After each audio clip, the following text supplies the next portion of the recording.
Ladies and gentlemen, Ms. Usha Narayanan had a successful career in advertising and media before becoming a full-time author. A gold medalist in English, she was the creative director in advertising agencies like R.K. Swamy, BBDO, Radio City, 91.1 FM. She managed corporate communications and CSR activities in Scope International, Standard Chartered Bank. Her best-selling novels cut across genres. Her 8th book, Awaken the Durga Within, is a handy guide to empower women at home and work and help them claim their rightful rewards. Ladies and gentlemen, I now invite Ms. Usha Narayanan to deliver the special address.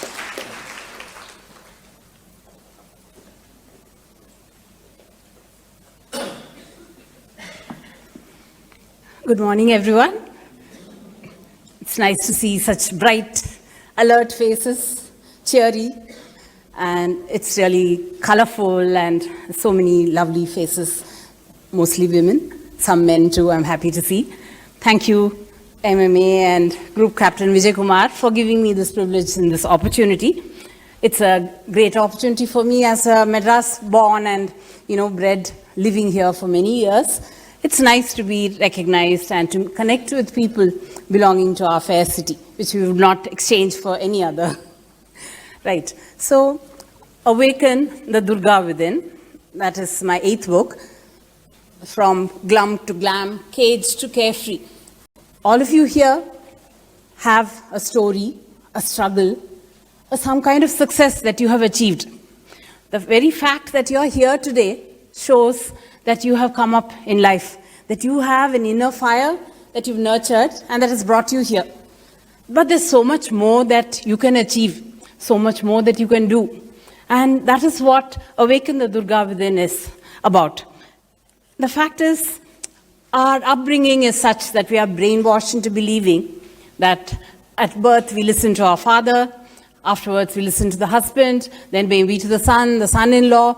So however much you're educated, or even when you find employment, there's always someone else who's making the decision for you, choosing what you should do, which career to follow, when you should marry, whether you should have children, when to have them, where you should work.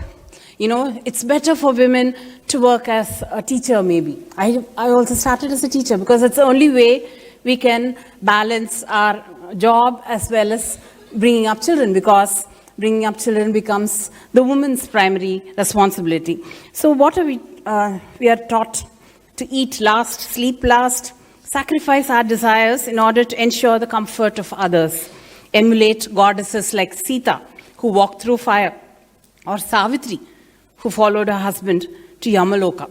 So does it seem far-fetched? Do you think that it doesn't happen these days? What is the need for this book at this hour?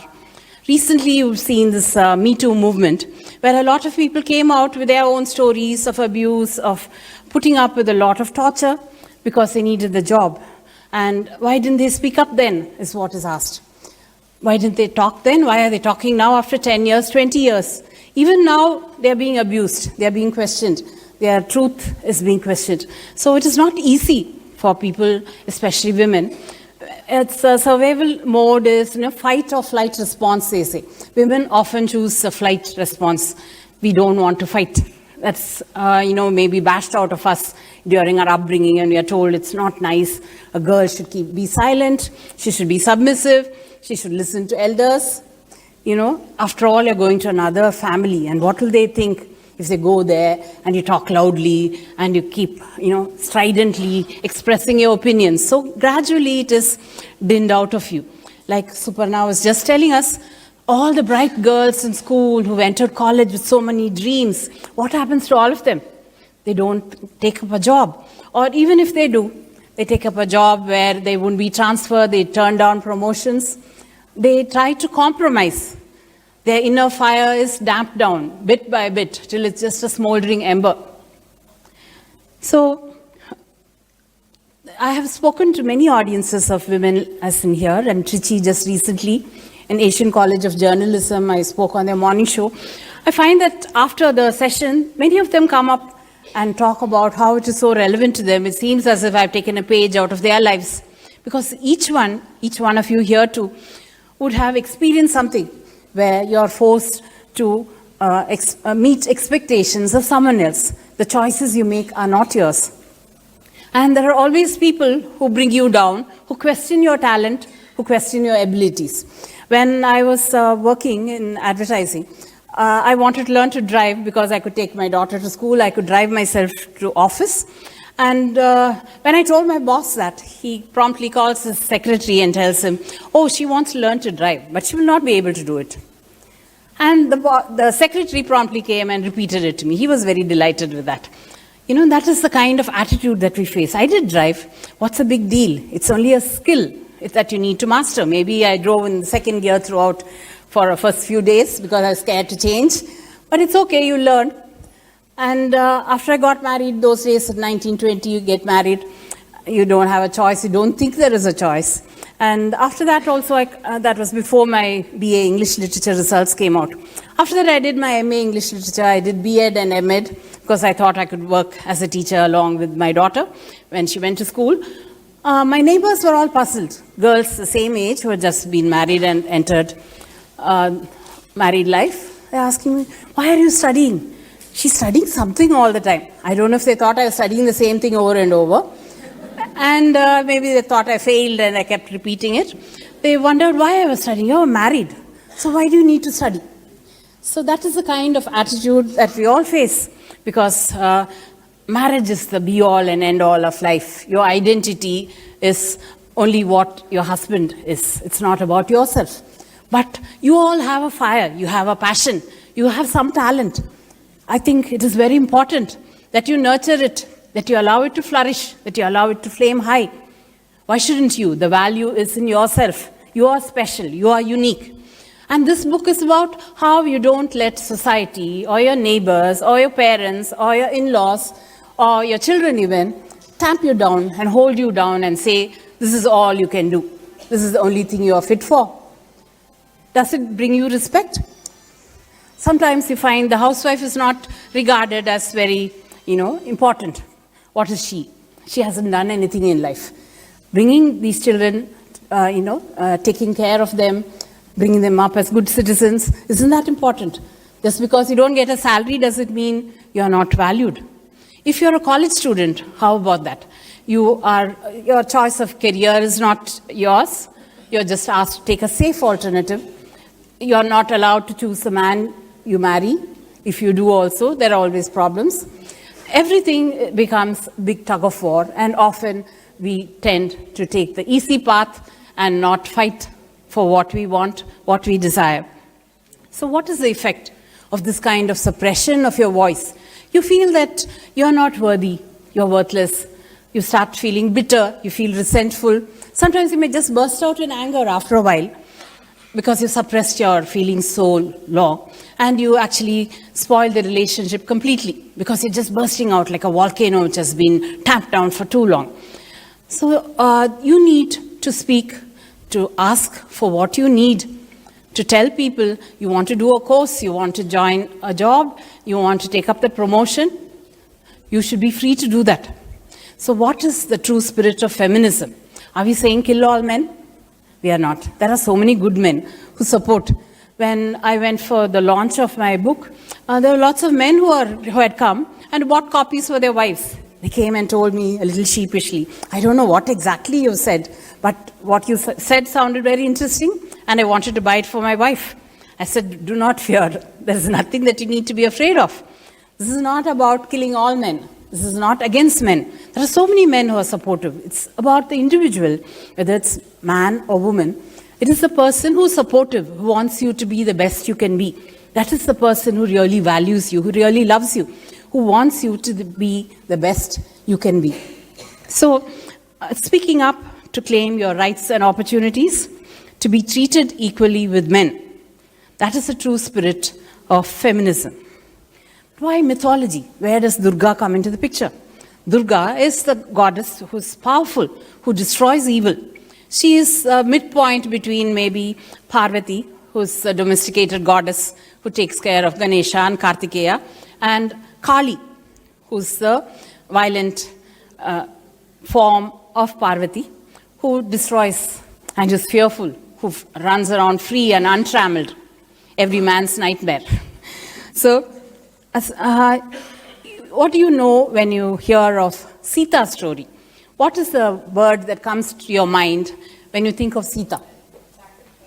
Sacrificing, yes? Anything else? Suffering, yes, suffering. Women are born to suffer, to sacrifice, to be submissive, to be silent. You know, she is the damsel in distress, sitting under the tree, waiting for a gallant to come to the battlefield and rescue her. She does show her strength when she refuses to undergo the second Agni Pariksha. But mostly, she's a dutiful wife. Who is silent, who is quiet, who listens, who waits to be rescued. Are we all damsels in distress? Do we need to be rescued? We have mouths, we have hands, we have fists. We should stand up for ourselves. We can take support from others, but we should be strong in ourselves. So my stories in this book, I have different chapters for different age groups. For youngsters, with a homemaker is not a slave. That is the chapter title. You're a homemaker, it doesn't make you a slave. Young, not oppressed. You're young. You have a right to ride your bike, to go to college, to choose your course, to choose your career, to go to another city if need be, and take care of yourself. And for a working woman, not a pushover. You are not a superwoman. You cannot do everything everywhere. You cannot be in two places at the same time. You would like to be at home. You would like to be at work. Your child is sick. You need to take time off. Those are realities that you need to deal with. But that doesn't mean you have to be apologizing at work for going back after finishing your work, because there are a lot of people who just hang around at work at all hours. But you cannot afford to do it because you have commitments at home. So a working woman is not a pushover. She's not someone who's being beaten on both sides. When she goes home and she's a little late, the children look at her and say, "Where's dinner coming from?" The husband says, "Oh, I told you then you shouldn't have taken up this job." You question yourself, should I have done this? Do I have time? Do I have the energy? Is it the right decision that I took? So stop doubting yourself in the first place, because there are enough people to doubt you outside. Why add to that? You have your own doubts. You question yourself. Am I good enough? And there are people outside who tell you, no, you shouldn't be doing this, you shouldn't be doing that. You can't. You will neglect your children. In fact, when I was teaching in school, I was teaching the same school as my daughter was studying. There was some neighbors who came to me and asked me, "Oh, now that you're working, I'm sure you must be neglecting your daughter." I was so appalled. I was so stunned. I asked her, she's there with me 24 hours, because at school also she's there. I have lunch with her in school, in her class. So how do you think I'm neglecting it? But she wasn't ready to listen. So this is another problem that women face. Women are women's own enemies. We do not support the other. We are almost half of the population. After all the infanticide and feticide and, killing off of the girls, we are almost half. So when we join together, no one can stand in our way. No one messes with a goddess. So we should stick together. Do not think that another woman's success is something she's taking away from you. Think of it as someone who's smoothing the path for you, breaking through the glass ceiling to help you reach higher. So mythology, when we just see a movie, we get so excited. We see the heroine and we fluff our hair and we almost sing and dance around as if we are the heroine. So if it's a goddess who is your image, your role model, imagine how much more powerful you'll be. So this book gives you 3 simple steps that you can implement in any facet, any stage of your life, whether as a college student, as a housewife, or as a working woman, as an older woman. The 3 steps are choose, change, and create, which is easy to remember. Choose your life, your career, your marriage, your future. Claim your rights to voice opinions, to live happily without harassment. And change patterns of behavior. Learn to say no. Doesn't matter if they think you're not nice. You don't have to oblige everyone and anyone who asks you for something. So that puts such a load on you, and you don't have the guts to say no. Just say it a few times. Try it out. Don't get pushed around by everyone. And create a new you that is happy and successful.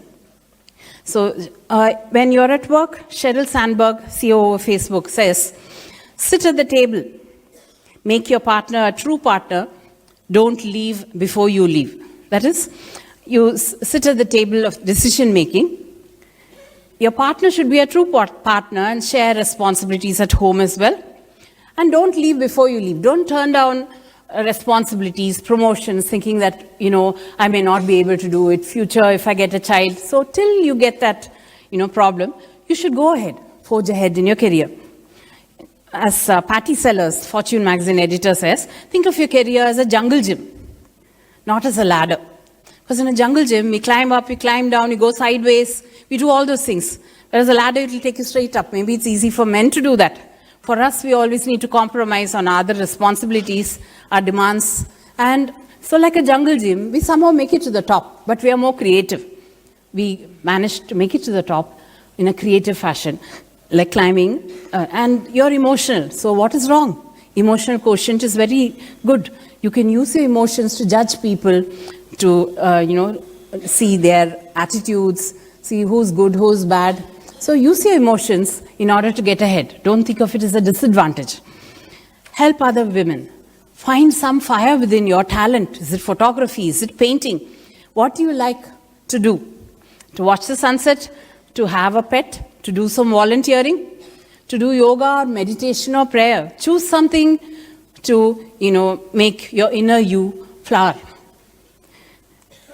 Tap into Lakshmi, Saraswati, and Durga. Let them inspire you.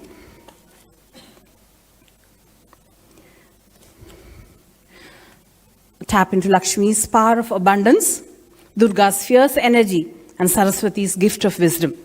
Durga is particularly potent as she unites the fierce with the protective and the masculine with the feminine in a marriage of equals.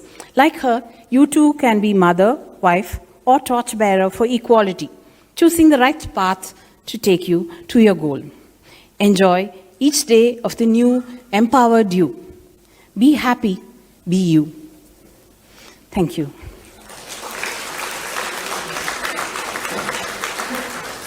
Copies of the book are available outside if you'd like to take a closer look. I'd be very happy if you would get in touch, share your opinions, your stories.